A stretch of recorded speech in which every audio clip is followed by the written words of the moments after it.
Hello and welcome to LFC Focus. So with the international break thankfully coming to a close over the next few days, and Liverpool thankfully finally back in action in the Premier League against Spurs on Saturday, I feel like it's about time to talk about a topic that I think is on a lot of Liverpool fans' minds going into this next run of fixtures, and it is the debate over when exactly we will be seeing Fabinho and when we should start to actually start playing him. First of all, just giving him a moment to kick a ball in a red shirt, and also when we should start actually playing him regularly and playing him as a proper first team starting 11 type of player. So during this international break, there has been an awful lot of talk about it. Right at the start, it was very interesting. The club actually put out an article on their website, which was, I think, an interview with Jurgen Klopp, where he essentially talked up Fabinho's chances of playing in this next run of games. And I think, first of all, that was a very interesting move from the club and something that I actually quite liked. I don't want to go off in a huge tangent here about how the club handles its PR, but I think putting out that news article essentially allowed them to take control over a debate and prevent sort of any worry from fans, essentially, because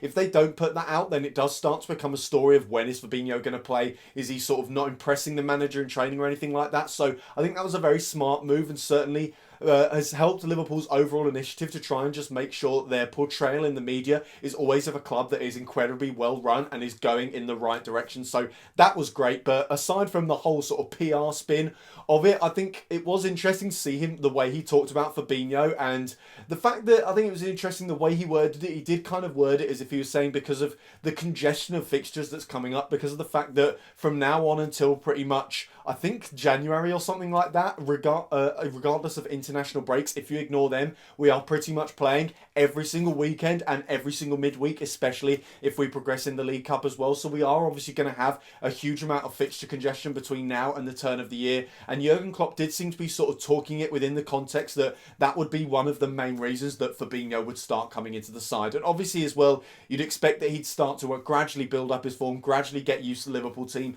It's interesting that he's got these chances in this international break as well. I think, if anything, that might have actually helped him. We always talk about how international breaks hinder players, but I think in Fabinho's case, just to get him minutes on the pitch, get him a little bit more match sharp, is only a good thing, even though he did play at right back, which isn't ideal when we're trying to train him to become a defensive midfielder in the Premier League. But he did also impress for Brazil. Everything that I heard coming out of the game, I didn't see it, but I saw what people who had seen it were saying about the game, and they all seem to think that Fabinho performed well, he passed well, he was strong, imposing. He wins the penalty as well that leads to Brazil's second goal, so that's a good sign that he's involved in attacking play as well. And so, with that fixture congestion coming up, with him getting a little bit of game time for Brazil, I think it is likely that we will see a bit of Fabinho fairly soon. I think within the next, hopefully, fortnight or so. But the question at the moment is, what games are we going to play him in? And a lot of that does come down to where we see his development at Liverpool at the moment. And, there are some people that are saying that if he's not the first choice defensive midfielder unequivocally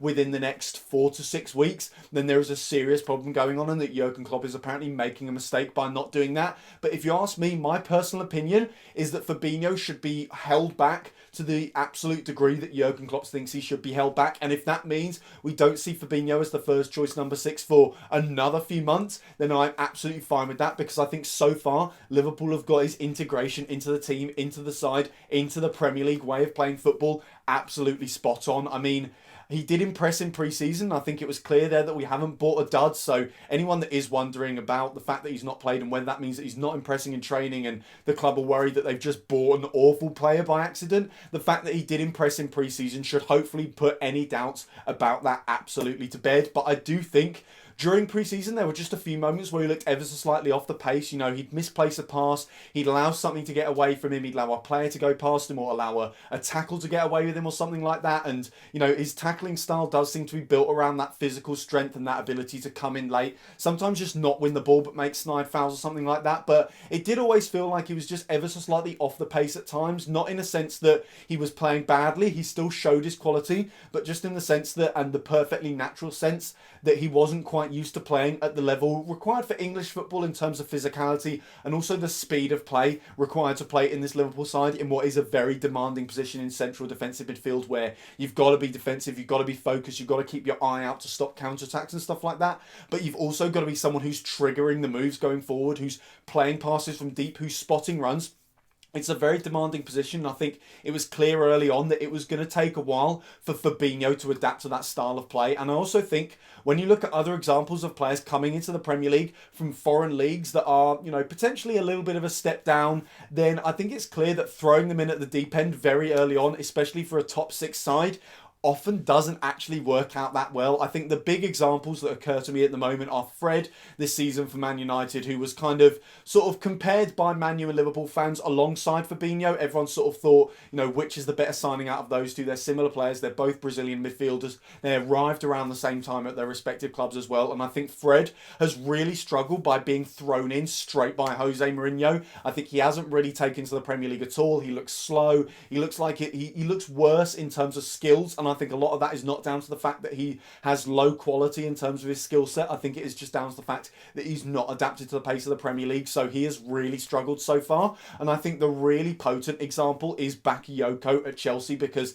he essentially did the exact same thing last season that we're trying to do with Fabinho this season. He played a very similar role at Monaco with Fabinho to what Fabinho did. They were essentially this midfield two who played as a double pivot. It was always one would attack, one would defend, or vice versa. They basically played in the exact same roles, just complementing each other. And Bakayoko did the exact same thing of moving from that midfield two to being at the base of a midfield three, and he just struggled an awful lot. And I think we can see now, with him now struggling on loan at AC Milan, he never really made an impact at Chelsea. And I think it's so vital that Liverpool avoid doing the same thing. And that isn't to say that, like Bakayoko's not necessarily worse than Fabinho. Fabinho's not necessarily worse than Bakayoko. A lot of it is just about how you introduce a player to the Premier League, and if you let their confidence get knocked early on, if you let them feel like they're the weak link in the side, that also means that opposition players are going to target them more, exploit them more, try and force mistakes, and it just becomes this vicious circle where the player can never quite find their feet in the Premier League. So I think it's so important that we avoid doing what Man U have done with Fred, what Chelsea have done with Bakayoko, and what countless clubs have done with midfielders in the past, where they just throw them in too early. They don't take to the Premier League like a duck to water. It is such a sink or swim position and such a sink or swim situation to be put in. And Jurgen Klopp is essentially, if you'll pardon the overextended metaphor, just keeping Fabinho in the kiddie pool at the moment until he is ready to take it on at the deep end. And I think also when you look at how Jurgen Klopp has introduced players into his side in the past, when you look at Oxlade-Chamberlain and Andrew Robertson last season, both of those players were absolutely flying by the end of the season, and I have no doubt that Fabinho will be a huge asset for us by the end of the season when it comes to a hopeful title run-in, hopefully a run or two in the domestic cups, and crucially some knockout games in the Champions League as well. That is when I feel Fabinho will really start to shine, and that was the same thing with Andy Robertson and Oxlade-Chamberlain as well. Jurgen Klopp has shown that he is a long-term manager. He's not buying players who are quick fixes, and if it does take them 4, 5, 6 months, anything like that to adapt, then he is absolutely fine with it. And crucially, he will not throw those players in early. Andy Robertson became so frustrated with his lack of game time at Liverpool, but I think looking back at it all now, I think it's fair to say that he made the exact right decision there, and I think he was spot on with Oxlade-Chamberlain as well, just waiting until that player was ripe like a fruit, if you'll excuse me using metaphors once again, and ready to actually play at the top level for Liverpool. Because when we throw Fabinho in, we don't want him to be half-baked. We don't want him to be a sort of 6 out of 10 every week performer. We want to be putting Fabinho in the side when he is capable of delivering an 8 out of 10 performance in every single match he plays, especially given that he is in such a crucial role in central defensive midfield. So I can see absolutely why we're taking a while. And also, the other thing to mention is the fact that our current options are absolutely fine. It's not like we have a crisis in central defensive midfield or anything. I think both Wijnaldum and Henderson, while they have had, both of them have had slightly off moments. I think Henderson struggled a bit at the king power, and Wijnaldum occasionally hasn't performed as well when he's been pushed a little bit further forward in games and stuff like that. On the whole, they've been absolutely fine, and I think when I look at our games coming up, there's no games where I think, oh, I'd be a little bit iffy about Wijnaldum or Henderson starting in the number 6 role there. So there's no desperate need to force Fabinho in. We can take all the time in the world. Like I said, said it's like with Robertson last season, where Moreno was perfectly good at filling in until Robertson was ready. Likewise with Oxlade-Chamberlain, the first half of the season, we essentially used Coutinho in the same role that Ox played in the second half, and so there's no rush to put these players in. The quality is already there. It's just that Fabinho would obviously hopefully be a step up from what we've already got, but he's not going to be a step up until he's absolutely ready. So then the all-important question of when Fabinho is actually going to play a game for Liverpool. Obviously, our first game after the international break is Spurs away, and I think if this had come later on in the season, then his defensive presence in midfield would be absolutely vital. His ability to cut out passes, his focus to always be in the right place at the right time, and also just make snide fouls when the game's getting away with us, because the games against Spurs, it's always been so crucial to win that midfield battle, because both of us, we've got that physical quality in the centre of the park.